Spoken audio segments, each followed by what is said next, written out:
So I got to do Jackson, graduate already, would you? Yeah, come on. I know. For fuck's sake. Oh, man. Fortunately, I can edit this out of the recorded podcast, but this is totally behind the curtain. We're pulling back the curtain here, and people are seeing what it's like to really be behind the scenes of one of the top podcasts in my basement. Okay, as soon as this shows that we're streaming live, I will actually start a physical podcast, which I think we're ready to do. 2 minutes. It says live. 2 minutes. It says live. 2 minutes and 15 seconds in. Oh, that might be the other thing. God damn it. I got to hit here, and I got to hit enter. Here. Enter.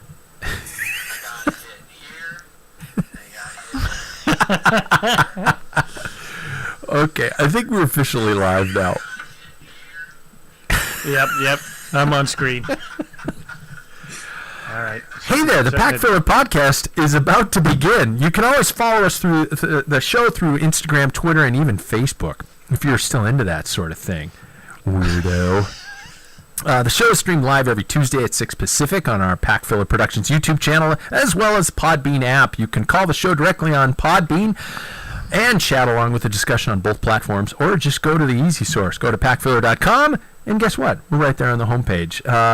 So there we go. Before we begin, I got to let you guys know some things, okay? Usually this is the time that I do what we in the podcast biz call a pre-roll read. Yeah, you know what I do, right?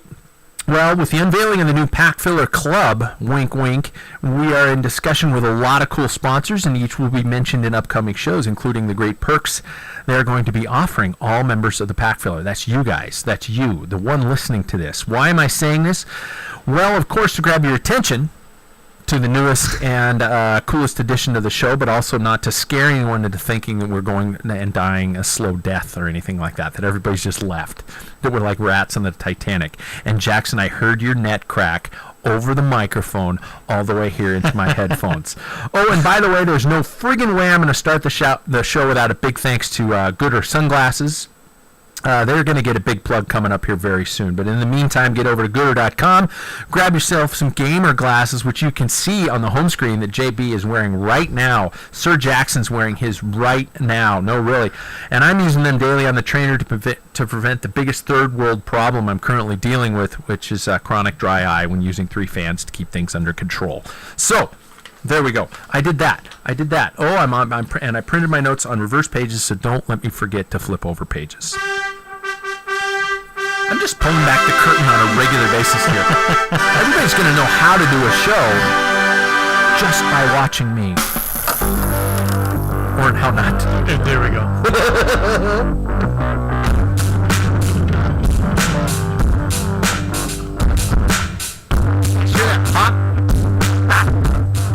There, I brought it down a little bit. It's not like I'm down here fucking with the levels all the time. Or, there's gremlins. It's the leprechauns, right? They're coming in here. Don't give them water. Yeah. Is water after midnight? The gremlins? Yeah. Well, everybody, the castle is being stormed. There are enemies at the gate. It isn't long before they breach, so I guess I'll make this quick. I've never stood for violence, nor have I understood the desire. I truly wish everyone would just stop, take a deep breath, and understand that we are truly all in this for the same reason. We all wish for happiness. We all wish to live life to the fullest. Can't we all just get along, I guess is what I'm saying. Wait a second. You guys know I'm talking about e-bikes, right? Yeah. Okay. I see. Yeah, I was talking about the invasion of e-bikes. Oh, yeah. Oh, shit, you could have taken that politically. Oh, yeah. Oh, God, I'm so sorry. What did you get? Oh, wow. Hey, welcome to another...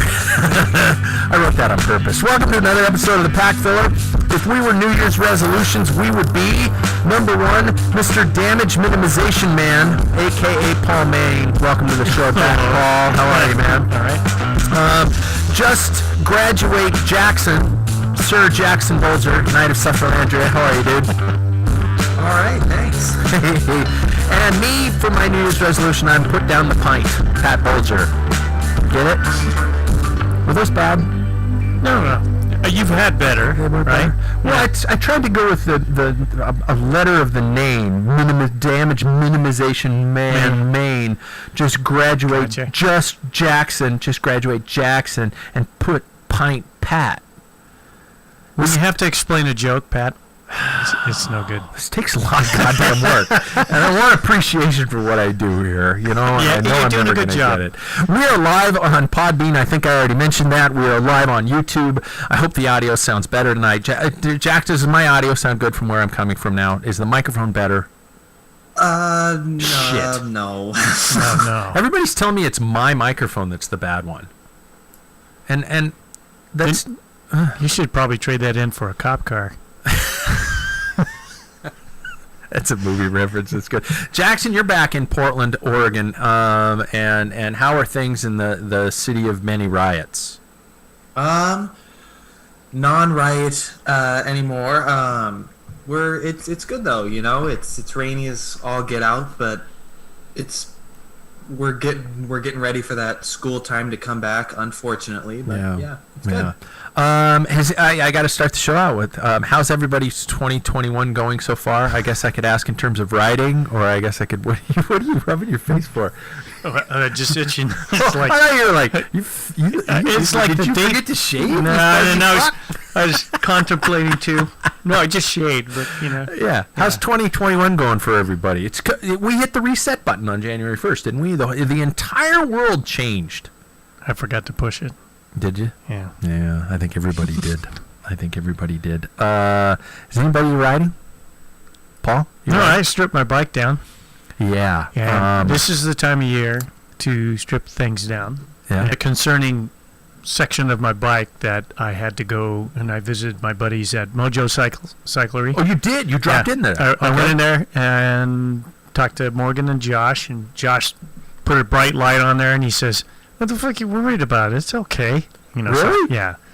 So yeah, it was just kind of the coating those on the top, but okay. I wanted to make sure before I put all my cables and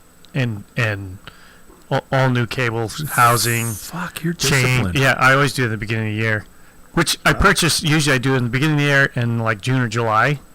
I always change everything out, make sure everything's crispy clean. Wow. But the stuff that I bought in June and July, since I wasn't riding, I'm actually installing now. So Jesus, I haven't done any of that. yeah, I know it shows. Hey, my bike's running really well. The advanced SL TCR Advanced SL is actually riding pretty well, even though it's on the trainer. That's There we go. basically all it's doing. But I took an old bike off the trainer, and I realized how much wear and tear that does indeed do on a bike. But yeah, Jackson, you been riding, dude? Yeah. I'm trying to get back on slowly but surely. Trying to recover as best I can from what last weekend was. Well, I guess now 2 weeks ago. Wow, that feels weird. That was one. That was my next question. Was how's the recovery coming from all of that? Yeah, you know, I got on the trainer twice this week, yesterday and the day before, and I'm starting a Sufferfest training plan, so we'll see how that goes. But I got back on, and I was telling my girlfriend that it felt comfortable. You know, it felt like sitting in a good old recliner again. It was. Wow. I'm happy that That the makes- undercarriage isn't too bruised after 10 straight hours, but yeah, it's. I'm getting as much in as I can right now. Is there motivation? Kinda. It's tough. I'm not as motivated as I have been recently. Maybe because of all of what I did recently. Yeah, that I would imagine that would take a long time. I'm sure going back down to Portland too, readjustment. Yeah. Probably getting comfortable here and then have to reset Yeah, where you gotta deal with school. riding through picket lines and riots and Take a cat 7 hours in the back of your car. yeah, that's gonna wear you down. Yeah, man. cats. It's gonna break you. Don't travel Thank you. well. No. We didn't get into Rooted Vermont. Jackson and I applied to Rooted Vermont. We didn't. Neither of us got in. So thanks, Ted and Laura King. You know, I blame them personally for doing what All the name dropping Having we a had in the giant- last Yeah, exactly. I have people on this show simply for favors. Yeah. And no, the cool thing is we signed up for it, and usually I don't know if anybody's ever entered any of these lotteries or something like that, and you enter them and you got to wait like 4 months or something like that for the lottery to come back. The Leadville lottery took forever for that to come back. I don't know if it's changed, but with Root of Vermont, you signed up. What did we do on this on the 4th or the 5th or something like that? Yeah, I signed up on the 5th. Yeah, and then next thing you know, like on the 11th, they gave you notice. So I like that. I want to know because, no offense to Root of Vermont, I really wanted to go. We were going to road trip down there. We were going to do the whole thing, drive. I almost said literally, and then I did say literally, across the country, and do this event. And I was super jacked for it. And then when it doesn't happen, at least you have the ability to go, okay, what's around that time of year, and I can sign up for another event. Instead of going, well, I better wait. And then you're fucked by that time it all happens. So that would have made a good one. That would have made a really good, fun road trip. And I've always wanted to see that event. So, gentlemen, are there any New Year's resolutions that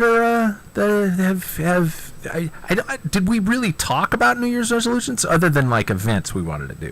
Right? No, we talked a little bit. Yeah. Like, to me, I wanted to double my miles. Oh, yeah. Which it's going to be easy. But I'm starting off in a not so well. And then I said I wanted to do yoga at least once a week. Practice yoga once a week. And I have. You have? Yeah, I've opened up my hips. Actually, I did it. I know. I did it on Saturday, and I really do enjoy yoga. I mean, afterwards, you're just like, whew. Are you doing it someplace you're going at my to? house? No, Oh. because most studios are closed. I mean, you can do it online. Shit, yeah.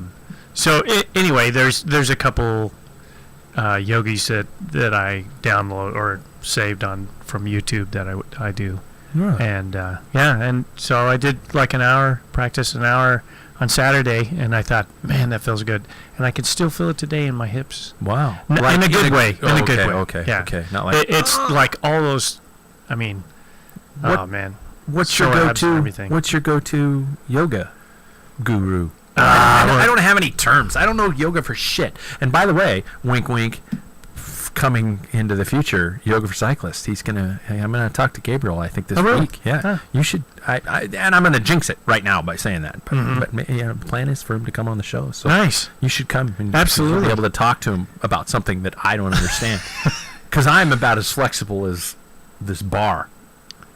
But who's your go-to? I keep interrupting. I'm excited. I actually learned from a lady here in town, Lotus Yoga, and this is back about 10 years ago, just a session for cyclists and triathletes. Wow. What the heck? And runners. And so I went, and it really got me started on it. But the funny thing is they preach that it's not a competitive thing, but if you put cyclists and runners and triathletes in a room, it's a competitive thing. And she noticed that. It's like this. She kept saying, "This is not a competitive thing." It was. I can flex more than you. Well, and then holding a pose, like warrior pose, and then I think she just said, "Screw you guys! I'm holding you in this pose forever." Everybody's trembling. Skinny pose. Yeah. That's me every time. I'm just like, oh my God. Okay. It was good. Really? Yep. So you've done it once a week? So far, yeah. 2 weeks in? Yep. Wow. Yep. Wow. Jackson, any resolutions? I Cycling. finished one of my resolutions. One of them was to finish the knighthood. See, that's bullshit. You already did that one. That one's gone. No, see, what I was going to say is the year's over. I'm good, but no, I'd like to win something if it happened. I think that'd be a nice little treat. But no, I was saying the other day that I don't know why, but resolutions have always been difficult for me because I'm very easily distracted, as many might know. So.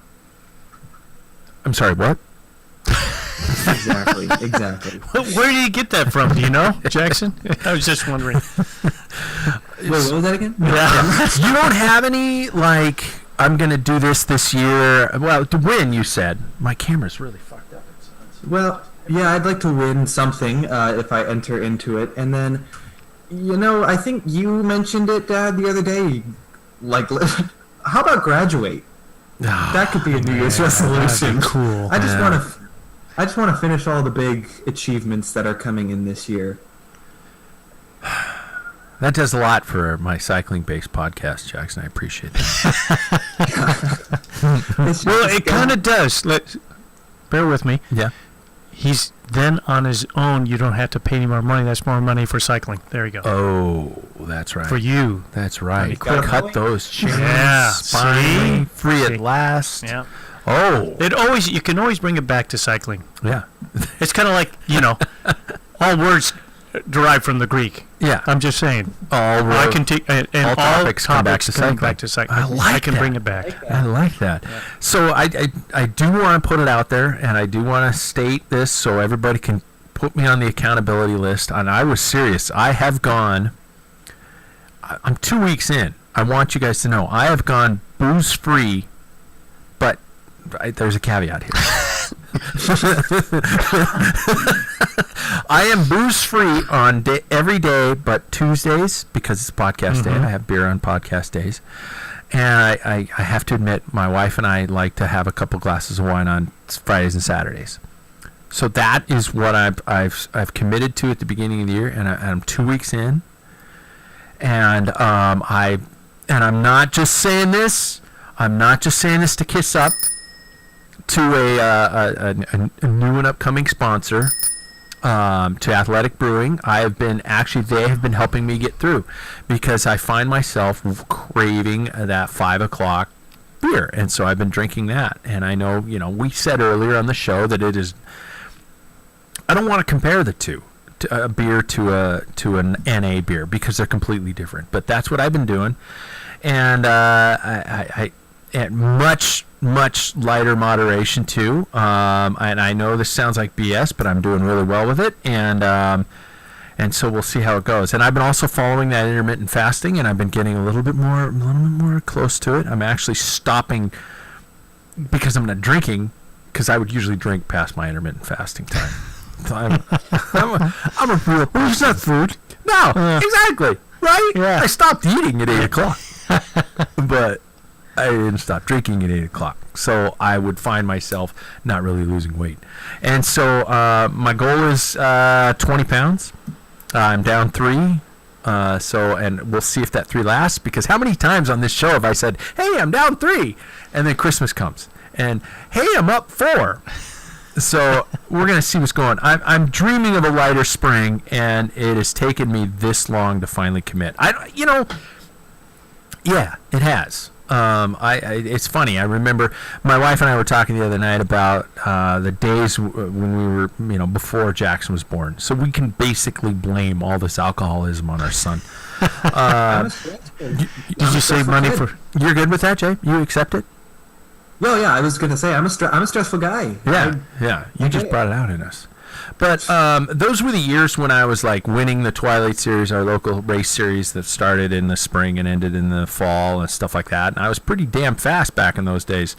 And I remember my wife she'd say, did we drink back then? And I said, yeah, we did. I said, I remember I would have like 1 or 2 beers, and then we'd have dinner. And she, I think, would have like a glass of wine. And slowly over about 25 years, that turned into pass out drunk. No, I'm kidding. I'm not making alcoholic drunks, I promise. But that increased over the years, and those calories are just empty fucking calories. So I got to figure something out. But and I have to admit, a lot of this is partially out of stupid immaturity.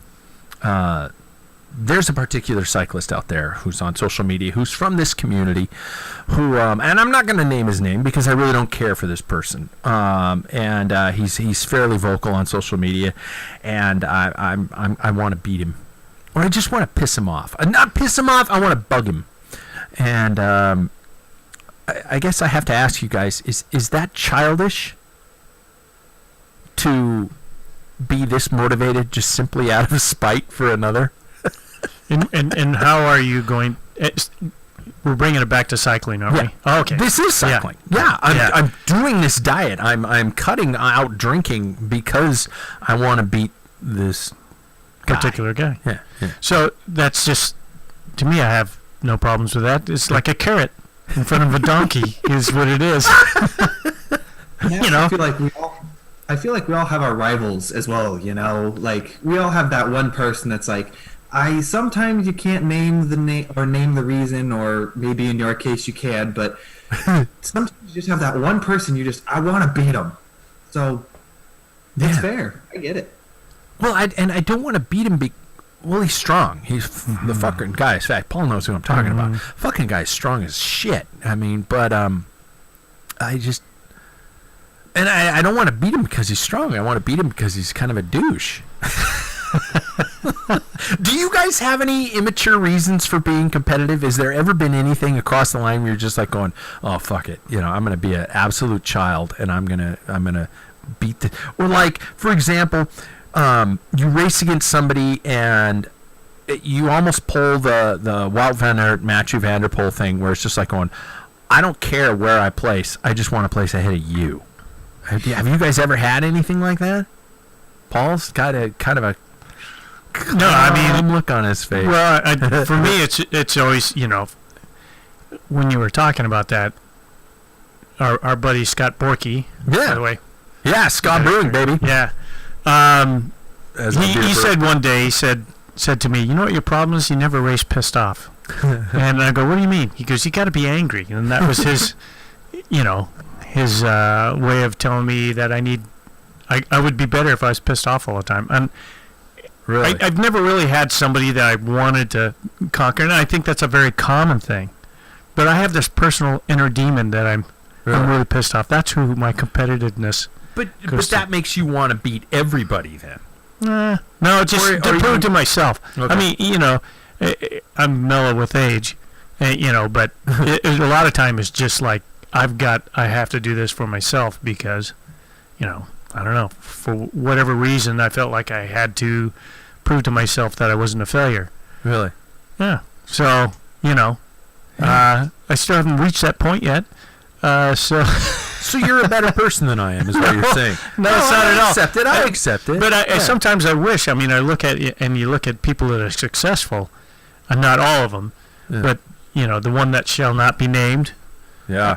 That guy lived with a chip on his shoulder, and you hear that a lot. A lot of people just like just like you. You have to have that reach down deep.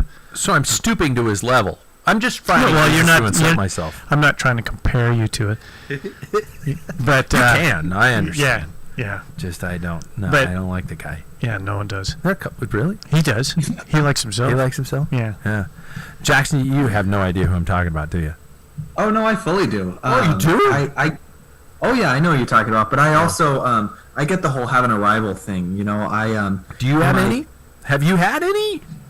I think in my small career that has come from cycling, I don't know if I have had any, but I think in from my time in soccer, I spent a lot of time hating a lot of fellow players. There was one person, they were from Seattle, and he was just a whiner, and he just wouldn't ever like shut up. And one day he kept doing it, and I looked at him, and excuse my French, but I looked at him and I went, "Hey, 32, you're a little bitch." That's your French? What? That's your French? Your dad says "fuck" every 30 seconds on this show. No, that's reaching out of my zone. I understand. You're a good boy. Most people know, but yeah, he was just whining that day. So like, of course I think there is everybody that has one person in their life that just they just think is a little bitch. Yeah. A little bitch. I do. That kind of, you actually triggered something.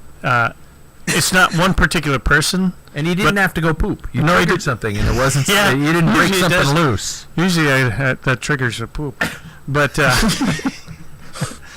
but there was an incident that I had where I had trained, you know, like an idiot, and there was a big stage race down in Idaho, and I was just at the bottom. I mean, I was getting passed on the time trials when I've never been passed before. In the Oh. crit, I got dropped for the first time in my life in a crit. In the road race, I got dropped. And this other guy who was a Spokane resident who raced in the lower category, he started after us, passed me before the finish. And he says, "Boy, you look like a mess," or something like that. And then the week following, we had a Tuesday night series. And somebody says, "Hey, how you feeling?" I said, "I don't know. I'm not feeling as keen as I should." And this particular guy who passed me on the lower category says, "You don't have to worry about him. He's done. He's cooked." Oh. And so I lined up, and it was a crit. And I looked back, and he was actually doing very well in the series. And he had both feet unclipped, and there's a countdown. I'm thinking, I'm going to smash it and just make this guy suffer. And that's exactly what I did. And there's 5 guys with us on a break. And we went 5 or 6 laps. And the pack caught us. And I looked back, and he was still trying to bridge up. And we made another lap. I looked back. He just hooked up, and I attacked again. And we ended up started another breakaway, and we lapped him. And I patted him on the back. Dude, yeah, there you go. That feels good. Yeah, it does. That's the only time I have to say That's it. That's Yeah. the only time Yeah. you've crossed that Yeah, threshold. but really and kind of, just because it's just into like, evil. I was feeling like in the dumps anyway because of my Yeah. performance. But then he lit my fire. I give him credit to that. I must be the biggest prick in the world No, because I Nah. so just we mentioned the biggest prick in the world already. Yeah, I can, and I can call him out on this, and he'll agree to it, even though I don't know if he's online listening live right now. Hi, everybody listening online.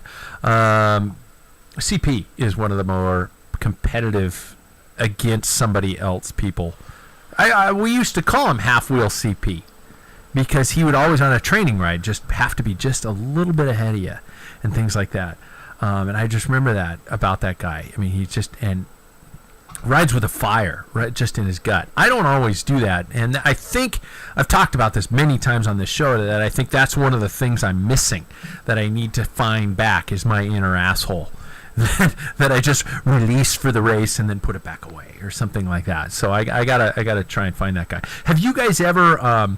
How about riders you don't know? You come up to a race, you see somebody, you think they look fast, you just automatically assume that they're an asshole just because you need that. You need that Barry Muzzin. You need the bad guy. Very much. Jackson didn't even blink. He has no He idea hasn't seen the what show I'm yet. talking to. Yeah, he hasn't seen American Flyers, but you need that bad guy, and so you just pick that person, and that's the guy I'm going to beat. Have you ever done that in a race where you just pick somebody going, I don't know who you are, but you look like a fucker, and I'm going to beat you? No. I'm the only one who does this shit. I'm the only one. No. I always. Go ahead. Jackson, you have? Yeah, I mean, what I've mentioned so many times, the Wednesday night mountain bike series that we have in Spokane. There's like one other person in my category that kind of like that we kind of go head to head with, but I've never met the guy. I've never shook his hand. I've never In talked to him. Spokane? I've never heard him You say. have? What was that? You have in Spokane? Yeah, in Spokane, Yeah. the Wednesday night series that Oh, we yeah. have. Oh, yeah. Sorry, I was dealing with 18 computers, and I apologize. Oh. I should pay more attention. Just graduate. Yeah. But yeah, we've never like ever said a word to each other before, and I just assumed that he's a mean guy, and he probably isn't. Yeah. No, he's probably a good dude. Yeah. I've done it hundreds of times. I'm slowly starting to reveal a lot about myself. I'm really opening my soul out to the listening audience here. Just That's why we're saying, here. I'm a gigantic douche. I'm an asshole. I'm the asshole. Maybe the other people are nice people, but I'm the dick because I've done that. But have you ever? Okay, you haven't done it, Paul. You've never actually looked at somebody and said to yourself, "Douchebag, gonna drop you," just without knowing him. You're that good of a person? I'm not saying good. That's just not how I've ever operated. Really? To me, it's like when I survey, start looking at different things, like their legs, their position on the bike, like who to watch. If I don't know a Yeah. group of guys, how clean their bikes are, if they're filthy, I don't worry about it. If they're semi-dirty, that means they ride a lot and don't have the time. Oh. If they're super clean, they could be, and then, whatever team they're on. Yeah. That type of thing. Yeah. It makes a big difference. But I also do my research, like even though I don't race all that much, but statewide, I always look at results and I tabulate the name and You everything. really do that research. Wow. Yeah. If I'm gonna be serious about it, Yeah. even at 58, that's See, you guys This is one of those ruined. things. You guys completely ruined my line of questioning because I was going to say, like, have you ever, like me, gone against somebody and thought they were a prick, and then you race against them, and then you find out after the race that they're actually a good person? And I have done that on many, many occasions. I have found some people I'm like, going, wow. Well, don't you think there's people that are pricks on bikes and then, Yeah. they're great off the bike? I'm convinced not necessarily anymore, but I was one of those people. Very much so. Mhm. And I admit to it. I was, yeah. And then there's some really nice people on bikes that are total pricks in their lives. Absolutely. Yeah. Or there are pricks on the bikes that are pricks in the real world. Yeah. Mm-hmm. We're nice both ways. So I think we covered that. What is our moral we're taking away from this?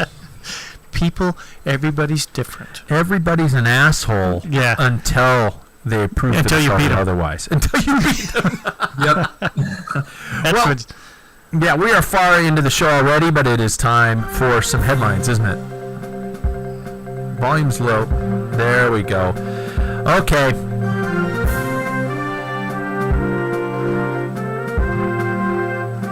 I intentionally am pausing here because the first news story has to be. I'm going to wait for the music to go over because, this is time for Pat to eat his shit sandwich. And I'm reading from prepared copy from our friends at Cycling News. UAE Team Emirates has officially announced the addition of Mark Hirschi to their team. What's more, the former U23 world champion joins the team on a 3-year deal that will see him racing for UAE Team Emirates through the 2023 season. Earlier this week, the cycling world was abuzz with the news that Mark Hirschi and Team DSM, formerly Team Sunweb, were to part ways. Yeah, yada yada. Yeah. So So but didn't we have a breaking story that you uncovered, Pat? Yeah. What was I that? don't know what you're talking about. Yeah, I was wrong. There, everybody. What? I said it. I was wrong. Dear Diary, what is the date? January 12th, 2021. Pat Bulger was wrong for the first time ever. I misread a tweet. Which is always a good source. That may or may not have existed. That I thought Mark Hirschi had signed with Ineos. And I swear I saw it. I swear I saw it. I officially apologize to you, the listener, to my fellow Packfiller, and to Mr. Hirschi. Because I think that for a good amount of time, as you, Paul, said to me, you had evil thoughts about Mark Hirschi for a while. And for all I know is you could have gotten upset, put on a horned helmet, face paint, and stormed Mark Hirschi's house. And that could have been my fault. Yeah. Yeah. 'Cause that's the proper way to react. When full of hate. I had a belly full of hate. Because I thought, I held this guy high esteem, and Yeah. I regard you as my source of information. You know what? And a lot of people do. You sit on a throne of lies. That was the text you sent me Yeah. too, and I know you were probably on that chat app that is just for people who have angry things to say. Uh-huh. That Cycler app, Cycler. and you were on there, and you were just going like, I'm gonna burn this motherfucker's house to the ground. Yeah, that's right. And I find out that I was wrong, but I could have gone a specific path on this, and I could have just said, no, I'm not going to admit to it. I'm just going to hold out. And you guys could have taken a vote and like voted me off the podcast, and that would have been bad, for me. Mm-hmm. But I will hold off and just say that Twitter lied. Really? I bet you that's the first time. Sorry, I'm going far too down this metaphor. That being said, you guys, what do you think about the move for Mark Hershey to UAE in terms of what it does for him, why he left? We have no idea, and I'm not going to speculate about why he left Sunweb, which is now. What is it? DSM. Yeah. Mm-hmm. Does anybody have any speculations, Jackson? I haven't let you talk for a second. So, what do you have any ideas as to why he left, or you might know the team makeup and why it might work better for him over there? I think I recently watched something on YouTube that was saying that the sporting director they have there he has very weird rules for kind of how the team runs, what they can and can't do. So I think that could have been something that kind of shoved Hershey out of the fold a little bit and kind of made him want to go to pastures new. And I also see on UAE, I'm seeing a lot of these younger, really, really, really talented riders coming to this team. For instance, I don't know how old Formolo is, but he's a very talented rider. Also, Pagacha is, he's just a flash in the pan, right? Yeah. And then Hershey also, with third at Worlds, one Flesh Wallone, like he's a pretty big young name. So I think they're kind of starting to build this team, and I don't know why, but I'm always looking at UAE and I'm thinking boring, but they're coming with some firepower, is what it seems like for the next year. Yeah, it seems like because I know here I am supposed to be paying attention a lot, but I really don't pay attention to that roster.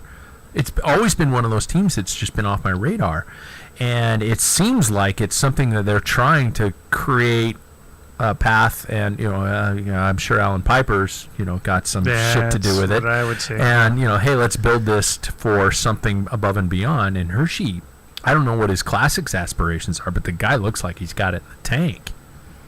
Yeah, we got to remember that team is not new when it came to UAE. It was Lamprey, which has been around for a long time.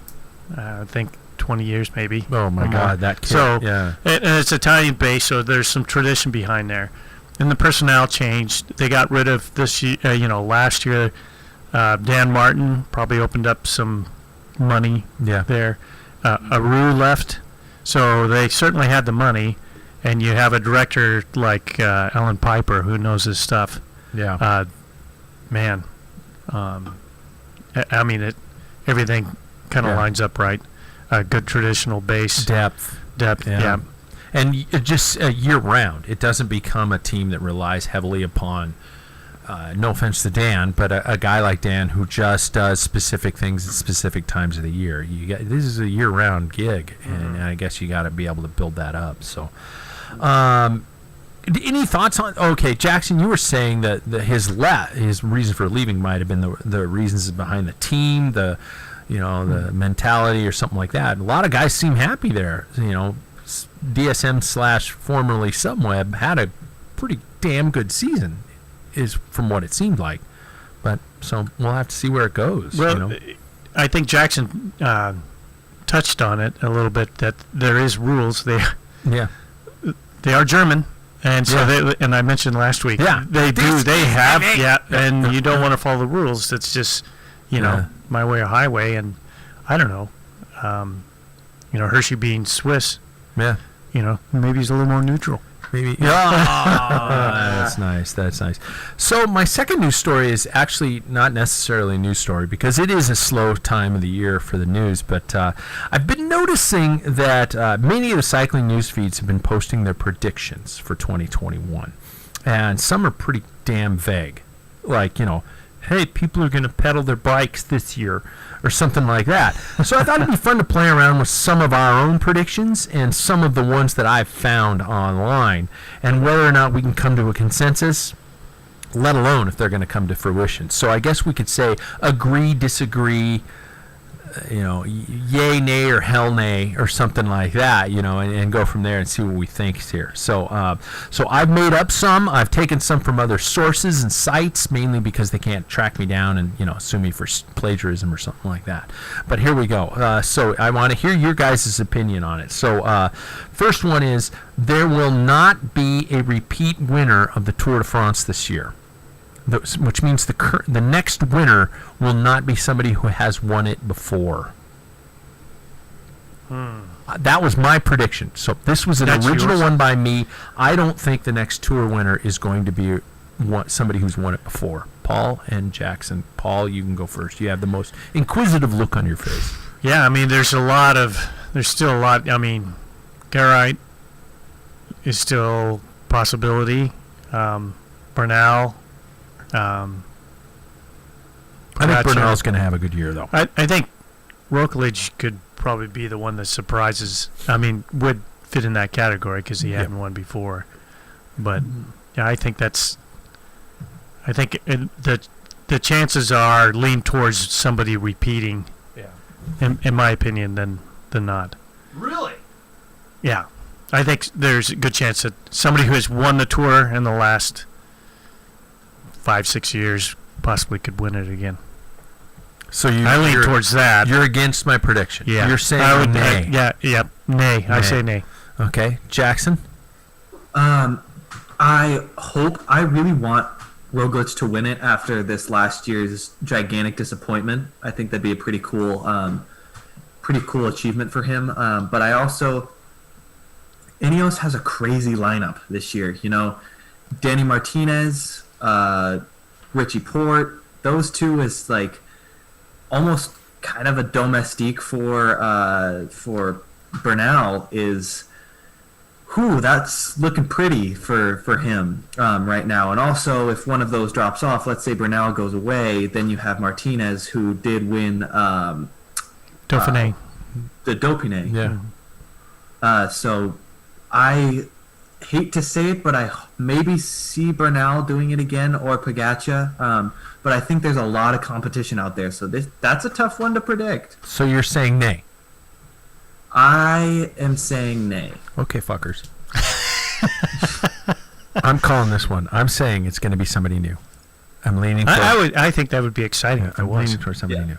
Okay, my the second prediction, and this one is actually from a published publication on the interwebs. Remco Evenepoel will not only hit the ground running, but will win a major classic. I say that's a given. Yeah, no kidding. Yeah. Yay, Paul? Yay. Jackson? Oh, without a doubt, yay. Yeah. Okay. Well, let's hope the only thing that's going to stop him is a crash. I mean, injury. Yeah. Yeah. Number 3, there will again be major disruptions to the race calendar in the form of cancellations. Guess where that source came from? Captain Negative. Yeah. It already came true. America, whatever. There has. Yeah. Yeah. So he's been released in the last week. So I'd have to say yeah because it already happened. Jackson, yay or nay? I see. I agree, just because with how things have been going,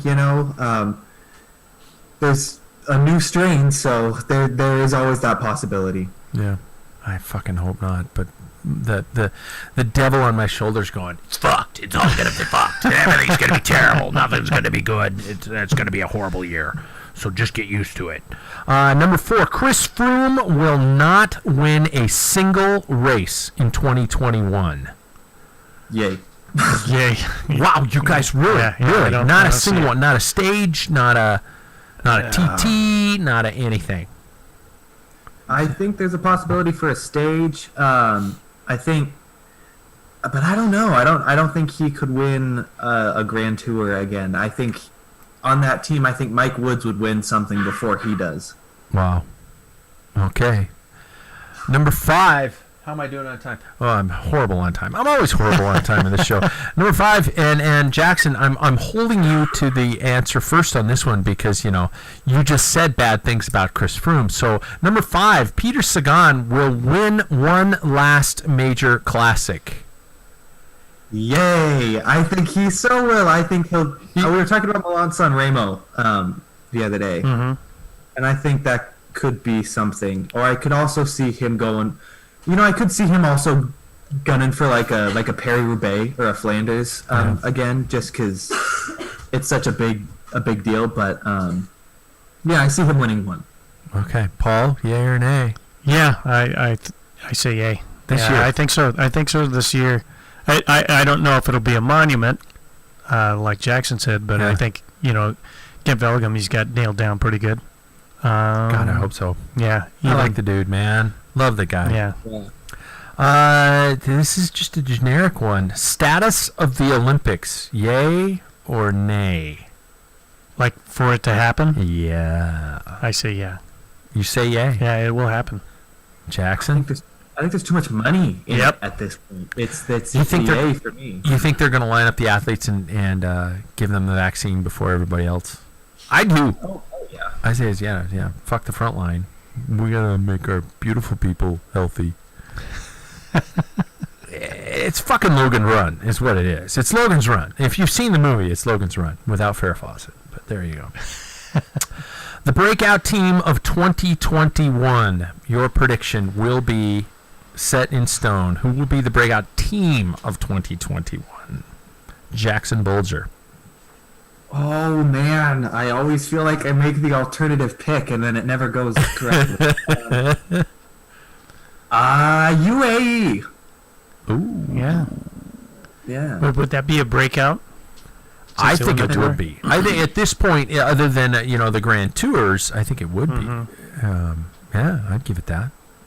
Paul, you picking something? I think since they were the bottom of the World Tour, like in points, which is Israel Startup Nation, Yeah, I yeah. think they'll start accumulating. I think they're pointing in the right direction. I say Trek. I say EF First. I think EF First is building a hell of a team. Yeah. I think they're the Oakland A's of cycling. Yeah. Low budget but fighters. The Wout van Aert Mathieu van der Poel rivalry will continue or fall flat as they cancel each other out. Do you think it will cause more of a disruption than a benefit? In other words, they're going to stare at each other so much that it will help other riders win. Does that make sense? Yeah, I'd say that's not true. They will battle on. I think they learned their lesson in was it Gent Velgem? Yeah. They shut I down. think It was boring. then Yeah. when Flanders came, it's like no, they worked together very well and said let's duke it out. Okay. Jackson? I think there's too much competitive nature between the two of them. I think it'll be entertaining till they retire. I think that with their background with each other, I think that creates such a clash of, not aggressively, but a clash of heads that we will continue to see fireworks between the two of them. Yeah, we'll see. Like the Cross Worlds is what, in 2 weekends? Yeah, it is. It is. And that, yeah. I'm going to get up early and watch that one. I think I'm going to finally watch something live. I will. Yeah. No worries. So I'm going to do it. Mariana Voss has passed her best days. Yes or no? Who wants to go first on this one? I think she has, unfortunately. You do? Yeah. Yeah. Jackson? Yeah, I agree. You don't really see her very much in the headlines anymore, which is unfortunate. She had a pretty strong 2020, though. Still, I mean, she was at the arrowhead of She the had peloton. some injuries too, or some Yeah. setbacks. I can't remember, but I think the competition's starting to stack up. yep, that's what I think. That'd suck. But I understand. Nobody lasts forever. So speaking of which, we will have. This is my next prediction: yay or nay? We will have a U.S. medalist at the Cyclocross Worlds. Now, mind you, the team has been announced: Clara Honsinger, Katie Compton, Rebecca Faringer, Katie Keogh, and I truly don't know the dude who's riding it. It's White. Is it? Is it? We got one guy riding it. I think. And when I say a medal, I mean in the women's race. Yeah. Predictions that we will have a U.S. medalist at Definitely. Cyclocross Worlds. Katie. Paul says yes. Mhm. Jackson? I think Clara Hunsinger is a very good possibility. I would love to see Katie go out with something Yeah, big. same here. Oh That's my pick. God, I would kill to see her go out with a gold. She's never done it. And so I'm not going to root for her. Oh, there you go. I'm going to root for somebody else. Somebody completely else. Sana Kent. I'm There going to you root for her because I think she should And win. she's Belgian. And she's the best. Uh-huh. Yeah, there we go. Last two, the breakout rider of the 2021 season in the classics. Who will it be? You got to pick one rider. And that just means high placings. It doesn't necessarily mean they win everything, and you can suddenly pick the winner of all these races. Paul's already ready. He's up to Yeah. the mic, so. Yeah, Paul? I'm like on the edge of my seat. Quinn Simmons. Wow.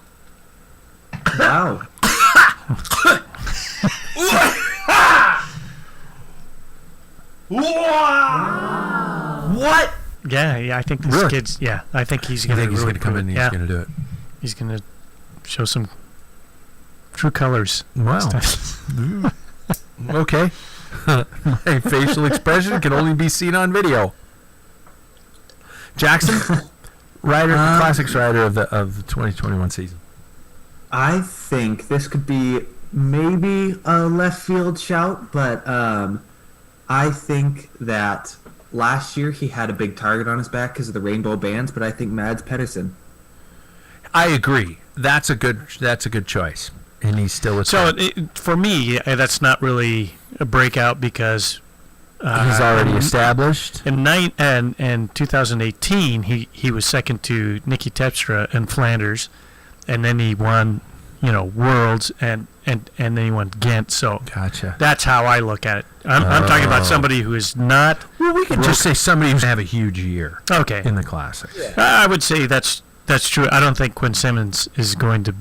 I think he's going to show up Yeah. and surprise a lot of people, but I don't think he's going to have. I'd say Mads. I would agree with Mads. I think he's primed for, like, showing his face during Flanders and Roubaix again. So Okay. the two that really matter. Breakout rider of the 2021 Grand Tour season. Now, we've got riders who are, and I'm not talking about overall winners. I'm talking about, I've already seen several riders who are signing on to multiple tours next year. And, the Giro Tour double, things like that. I think, Balcom Malamar. yeah, and why am I spacing out his name?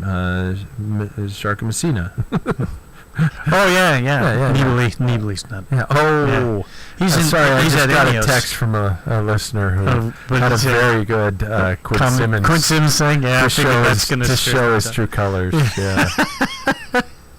I can't say that online because I don't want to stir up the shit pot. Yeah. But to that listener, I'm showing Paul drinking his beer with his cool T-shirt. Jackson, any predictions on the 2021 Grand Tour season and any riders that might actually just kind of not come out of nowhere, but have a really special season? I think I've been thinking more on the last question, in fact, and I think Tom Pidcock. I've mentioned him a lot before, but I think he could be a pretty good classics rider. Yeah. Getting quite skipped you on a few the thirds classics in cross right now, but Yeah. and then moving on to our Grand Tour riders, I think that first of all, I mentioned him before already in the show. I think that Danny Martinez is going to have a year, under Ineos and everything. I think that's going to change him a little bit as a rider.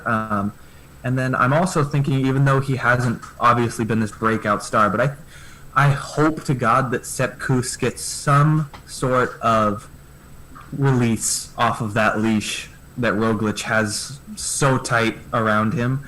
I think I would love to see him place well in a Grand Tour, like a Giro or a Vuelta rather than the Tour, because I think Roglic is going to go after the Tour now. Yeah. I'm getting a lot of feedback online about the Quinn Simmons thing. Yeah, exactly. No, it's fun.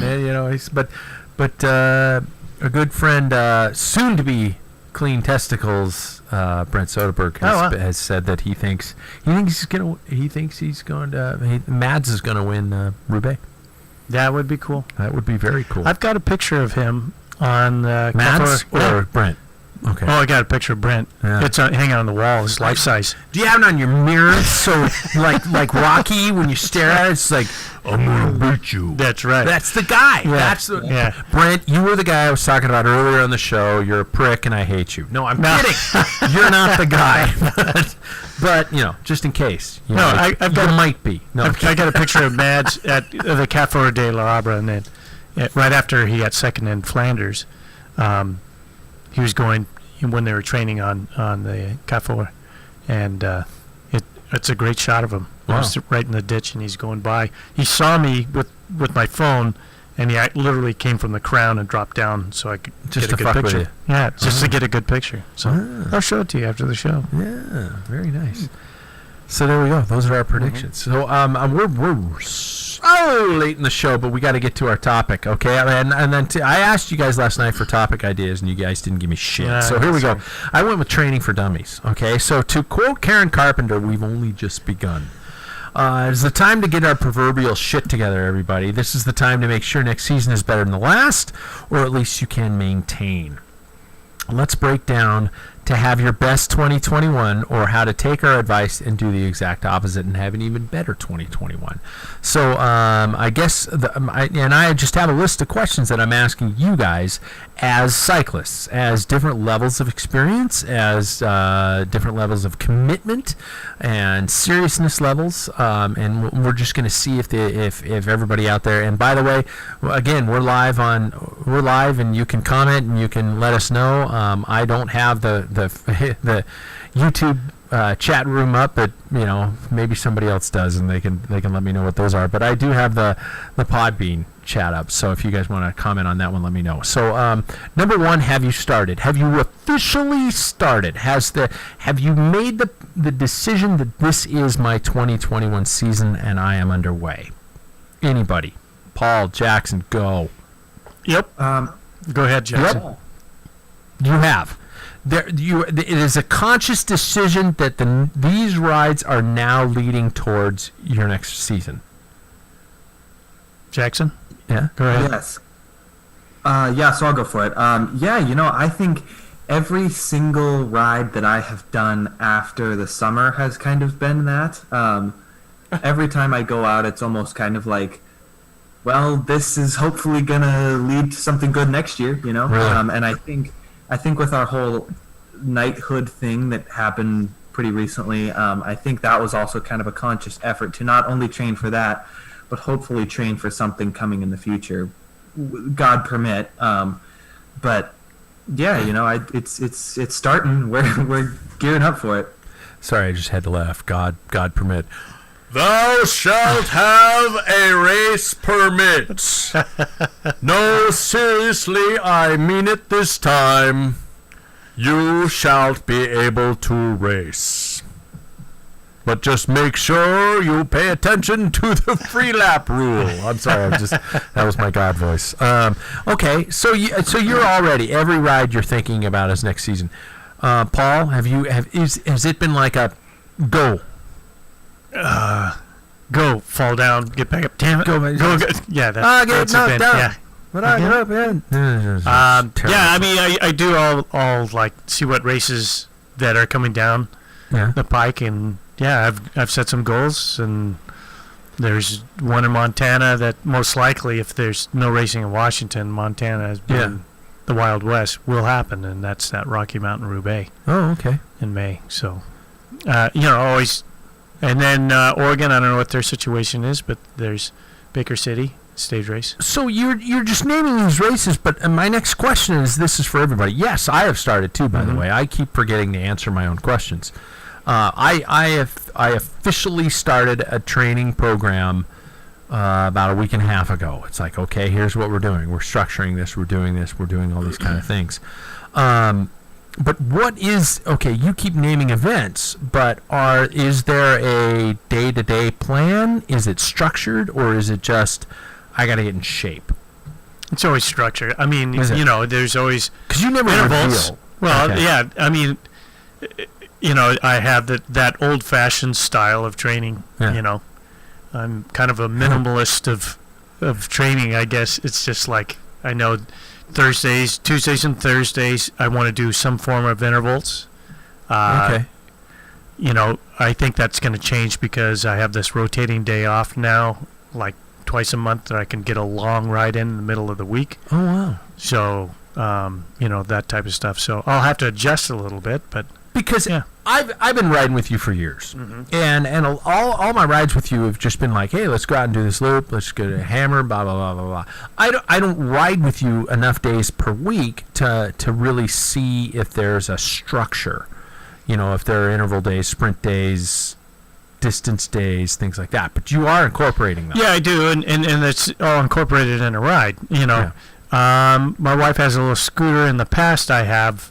Not last year or the year before, but the year previous, she would motor pace me, and that, to me, I'd do that once a week, and we'd go have coffee and stuff afterwards. It was fun. Yeah. I puked. It's not that fun, but, afterwards, sit down, Yeah. and relax. So, I mean, anytime I can squeeze a motor pace session in, or, I have this one kind of a hill interval course that in the 35-mile loop, I'm climbing almost, I think it's 3,500 feet, Wow. just to the Shit. south of us. So yeah, Hmm. just a series of oh God, I can't even think of the climb that I did. Anyway, Yeah. 18% climb and just burying myself and then Jesus. recover and come back Okay. and stuff. So Jackson, have you come to the point where you're contemplating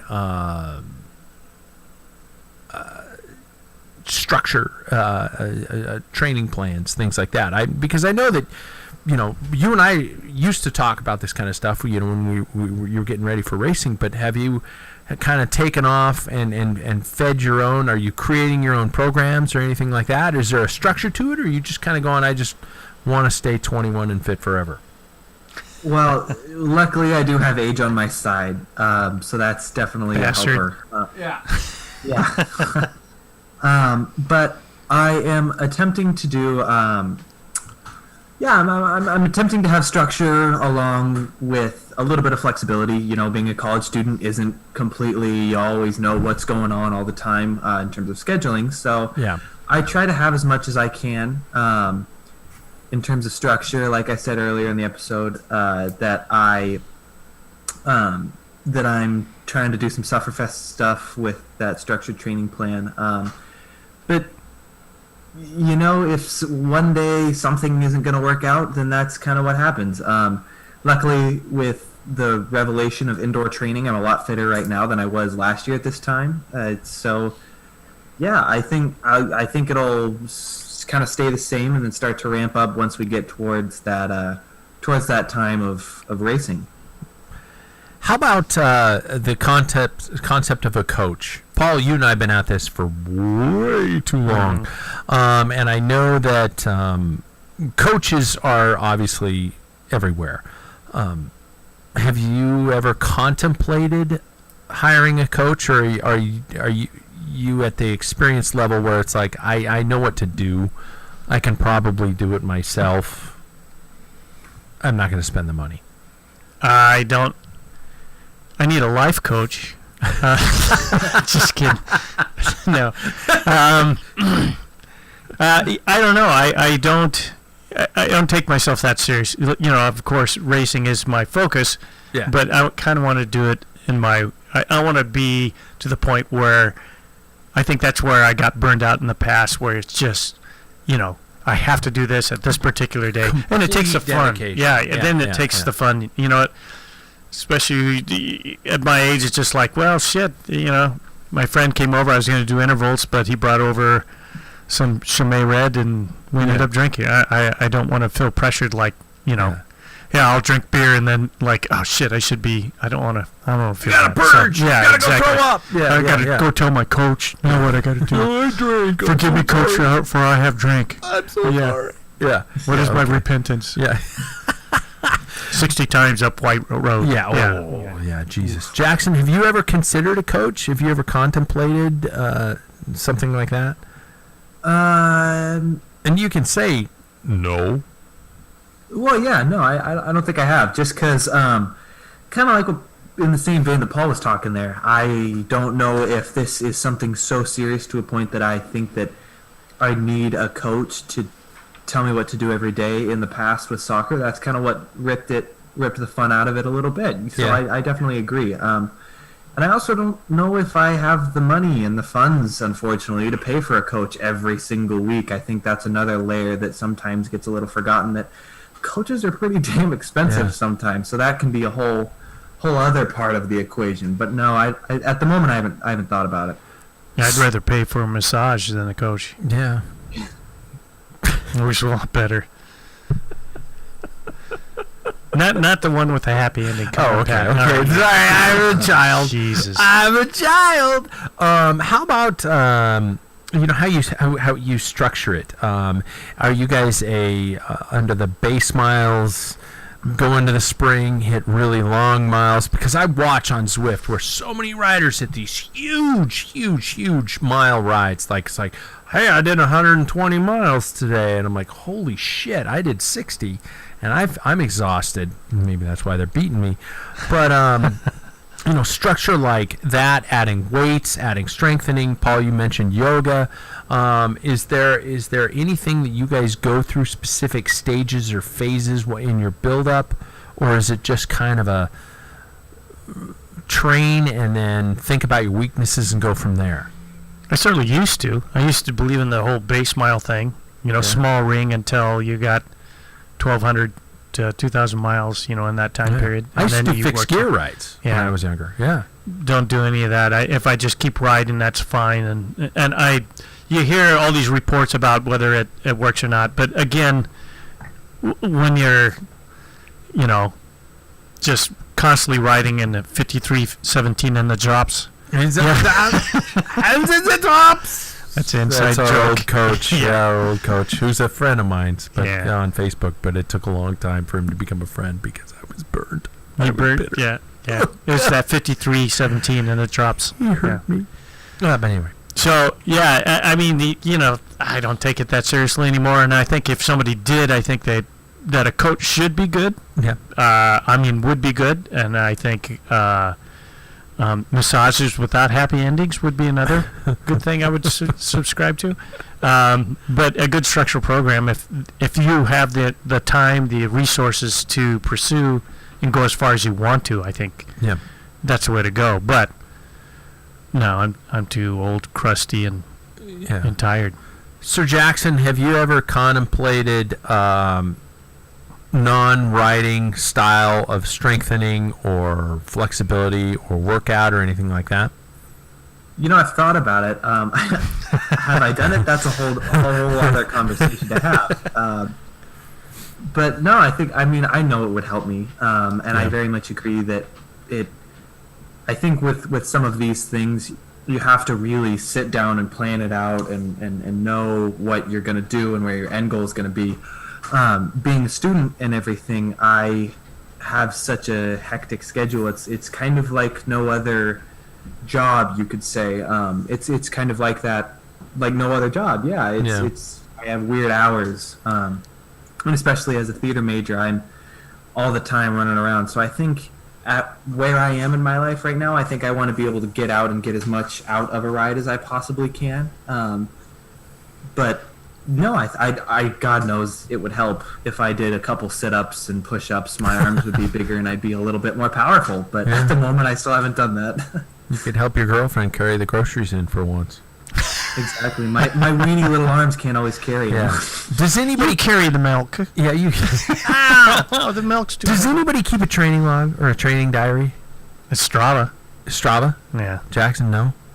I mean, mine is Whoop right now. Whoop.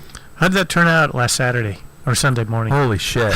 I posted that on social media. I'm now not on the Packfiller social media.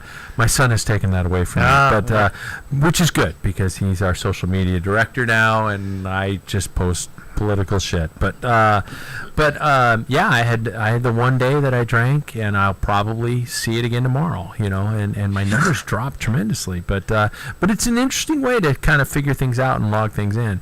That Strava, I mean, I guess, are we taking away the need for a good old fashioned training diary? I remember when I was younger, we had it beside our bed.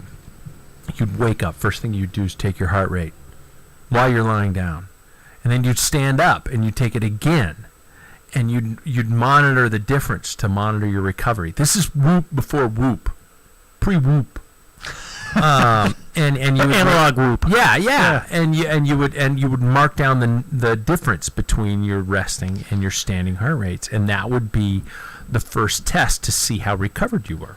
So I got a question for you, just from my own curiosity. So you have all these records. What do you do with that? Do you actually, although I know what you're supposed to do, but do you follow that, like, oh crap, I need to do, my heart rate is up, I must be tired? Do you actually follow those rules of, I'm not recovered, I'll have an easy day? Or do you say, well, fuck, I've got to go because tomorrow I got to walk the dog and wash the car. So. With Whoop, I will admit that some days when I see a super low number, I'm like, oh fuck, I'm still gonna go, but this is gonna blow, and that honestly might be a placebo effect, that I might be actually okay and be able to handle it, but I thought that until about a week and a half ago when I stopped drinking, and all my numbers are like skyrocketing, and I'm feeling good, and I have energy throughout the day, and I'm more clear thinking, and you're not as fun to hang around though. I'm boring as fuck. But it's been interesting to see. And so, usually what I would do back in the day is I would pay attention to that. Would I keep my training diaries and refer back to them over months and weeks and years? Fuck no. No, and that's why I was probably never consistent as a bike racer. There you go. Yeah. It's a discipline. It is. I'm trying to. I honestly had 20 questions, and we're an hour and 13 minutes into the show. But let's see here.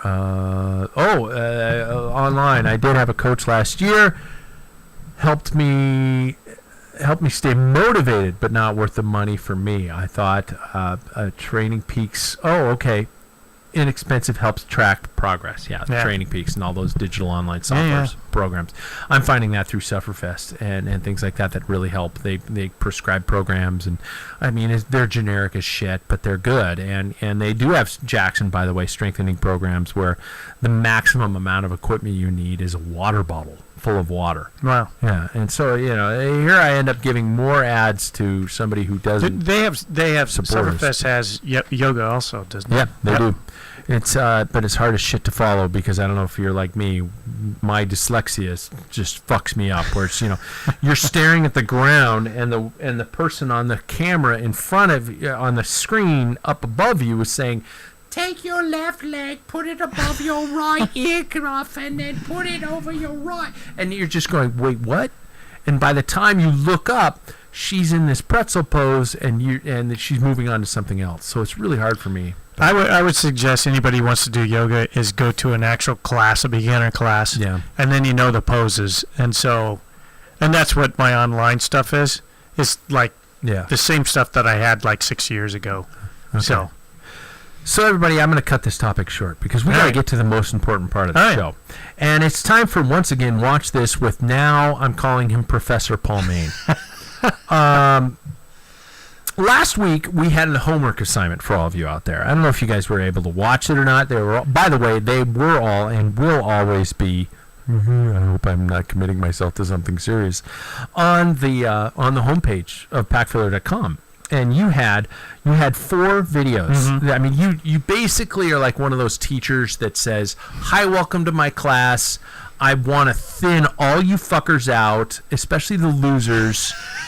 And then next week I'll be nice. So my first assignment's going to be read 4 novels, right, Jackson? You're an English major, yeah. So we're a minor, right? Read 4 novels in a day. It's easy. Yeah. So Paul threw 4 novels at you. I'm lying because the longest video I think was 4 minutes. Yeah. A trailer for Perry Roubaix from 2015. El Infierno del Norte. You did way better than I did. Yeah. The next one, the ones left behind.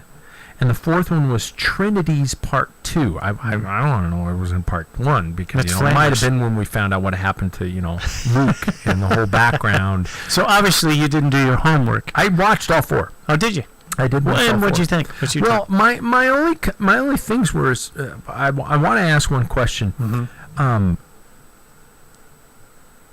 We need to have an intervention, and you have an obsession with Perry Roubaix. I do. Yeah, I do. Yeah. But you also appear to have an obsession with crashes and dramatic music. Well, it happens to be those who put these together. Yeah, You happen to do that, but Perry Roubaix is all about crashes anyway. I mean, you look at this is true. Wout van Aert. Yeah. What was it? And 19. How many times did he had like a mechanical comes back, bridges up, crashes as soon as he gets a bike change? I mean, that guy just fight. That's part of the whole spirit. I mean, I think that's what's unique about Perry Roubaix. It's always the fight back. Nobody goes through. I think Roger Vlamic only flatted once in all his attempts, and he's never finished less than 14th or 10th place of all that he entered, and he had 4 wins. So I think that what we're seeing is an insight into the soul of Paul Maine, and I don't mean that. I mean that as a beautiful thing because the music, the pageantry, the visual elements, the clips and things like that. The last one, the Trinity one, I was personally like, this is our video book club here. Jackson, did you watch them? I unfortunately didn't because I left. You the bastard. Sinner! Yeah. Yeah, I Wednesday, figured you didn't, so but yeah. I've been- But I'm glad you were on. You wanted to by the out way. him, though, didn't you? I did, but I'm glad that he actually came to the table and went, you know what? No, I didn't do the reading. Yeah. I didn't do the homework. As a college senior with senioritis, I gotta be. Yeah. So the Trinities one, I would have appreciated a little bit more writing by pros. This because most of your clips, I'm glad you put them in that order because they were all pro race footage, and then the last one was just kind More of artistic. one random dude riding the course. Yeah, and it was done in Werner Herzog. Yeah. So Yeah. that's the artistic side. That's why I try to throw that spin in there. That's Observe the rider. Yeah. Observe the rider on Yeah. the course. I'm Werner Herzog, and I'm very The merry pain about all these things. was I see. beautiful. Yeah. It's the suffering. Yeah, Tell me about where this is going to shift, because you took this and you went like, okay, I'm loading you guys up with Paris-Roubaix. Now you're going to completely throw us out to left field and give us something completely different. But what do you have for us this week? Well, the thing is this is the one this week is one of my favorite film shorts, and it's about Paris-Roubaix. We all know that's my favorite race. So there are so many things about. I want to convey is the harshness of the land. I mean, it's open, the winds. I mean, the name Les Feux du Nord, it was all because when they looked at after World War I, they were trying to get the race to go, and there were still like mortar hole shells in the road, and they're like, this is hell. You know, this is hell in the north, and that's how the name actually stuck. And then because of the race, the narrative of that race is always hell anyway. So that's why the crashes. That's why you can see the suffering. Even there's a couple of times you've seen Tor Hushoff in that one corner. Yeah. And he just greases out, and he was on Boonen's wheel. Yeah. And he could be racing for first and second, and he went down. So it's just one of those tragic things. But so here's the one that I like. It is done by Rafa, and I think probably about 2010 or 11 they produced it. It's narrated partially by Johan Museo. It's called The Throw of the Dice. And it's about 14 minutes long. It's produced by Ridley Scott, and it mixes the World War I, which to me was the times that I've been there. Have I told you? I've been to Belgium. I have. Yeah. What? Yeah. And even northern France where this goes on. Yeah. What? And so one of the things, you see these old pill boxes in the middle of the, out in the middle of these farmlands where these guys, fought the wars. I mean, these trenches are still around, and it's just, I don't know, it's just an amazing place. And so anyway, it throws a mixture. This is art done really well, art-wise. Yeah. Between what happened to Johan Museo, he won in 96, 98. He goes in, he's one of the favorites, crashes in the Arborg Forest, which is a section that Napoleon laid down for his army. That section is notorious. Which cracks me up, by the way, when you see that. Sorry to interrupt, but you see that Trinity video where you don't necessarily realize that it's this horrible road right next to it, bike path. Yeah, there's actually a paved bike path right beautiful there. bike path. Yeah, because it's closed. It's closed year round until to any traffic. You can take a bike through there, but and grass grows in between the cobbles until Paris-Roubaix they cut him down. So anyway, so this explains what happened to him in 98. He crashes real briefly. You have to listen because he's, like he says words like the professor. He means doctor, but in Flemish and I believe Flemish. I know in German, a professor is a physical doctor. I mean that hurts, but anyway. Yeah. So the doctor comes in, and he almost lost his leg because of infection, and it deals with a little kind of supernatural of he calls Post Nostra, I think Post Nostra, which is a rosary beads. Wow. That was given to him by a crazy guy on a training ride. This is actually true story based. I mean, it is a true story, and he carries this. He doesn't believe in lucky charms, but he had it ever since he had it. And you'll see what happens in this. Really? And he carries it through his whole career until he retires, and he gives it to somebody. So, anyway, it's done, and it's ties on World War I and the history of that. I think it's well done. Ridley Scott is one of my favorite directors. YouTube.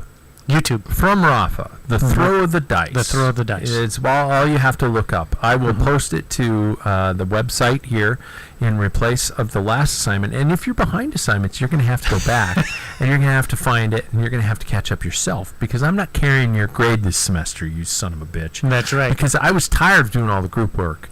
And sorry, I'm a teacher, and I just vented there. Jackson, you gonna watch this one? You gonna watch this one? You gonna do the homework? You gonna do the legwork? You're not gonna be a slacker. Well, as I said last semester, we might have to do it all last minute. I'm asking. There we go. 14 minutes of your life. So at 5:45 on Tuesday, crank it out, because I'm not gonna lie, that's what I did today. Like father, like son. And I actually loved them, and I thought they were good, man. They're good clips. They're really good clips, and so I want to ride this Paris-Roubaix journey out with Professor Paul. Yeah. So thank you, sir, for providing us with this insight. And you guys, check it out. They're kind of fun things to. I think there's one thing we can all agree on this podcast, is that we're not providing you with the most update information and news in the cycling world. No, right? We're reading news stories that are basically already published. I think the one thing that we all have in common is that we all share the same addiction. All of us, everybody who listens to this show. Some of you guys are listening to me live online right now, 7:26 p.m., when you should probably be doing something else. And we have a, I don't want to sound cheesy, but we have a bond. This is what we all have together, and I think that's what's so cool about this. And to have Paul's perspective on something he's passionate about, we can all agree on that's something that we all, we scour YouTube and try to find all these goofy things and shit like that. And I think that's what makes it so fun. So I don't know why I vented on that, but I wanted to vent on that. So I guess you guys. That does it for another episode of the Packfiller. You guys were so close, by the way, and I have to say this, to unveiling the new club, Packfiller. Sponsors and partners. I want to say more partners are coming on board, and you guys, the listeners, are going to score big time. And I'm not saying that. I'm not blowing smoke up my own ass. I'm honestly saying there's some really cool shit. Gear, discounts, nutrition, rides, races, exclusive content, live shows, all for our subscribers. And I promise I'm not going to milk you dry, because I've done the math. Each subscription plan is going to offer close to triple its value in terms of your payout for the cost. And I'm not going to milk us dry.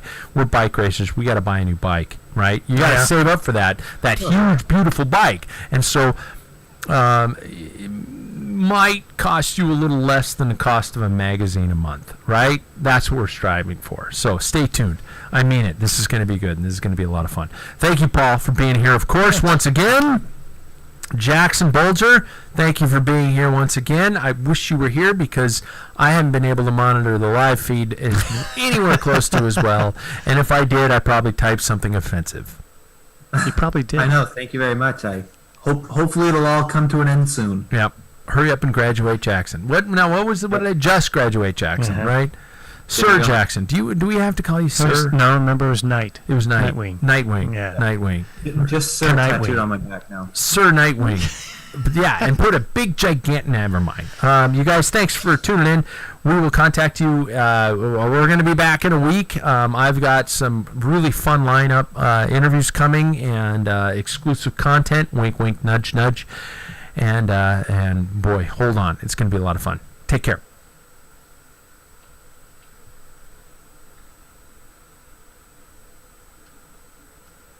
I got to end like 4 fucking podcasts. There's 2.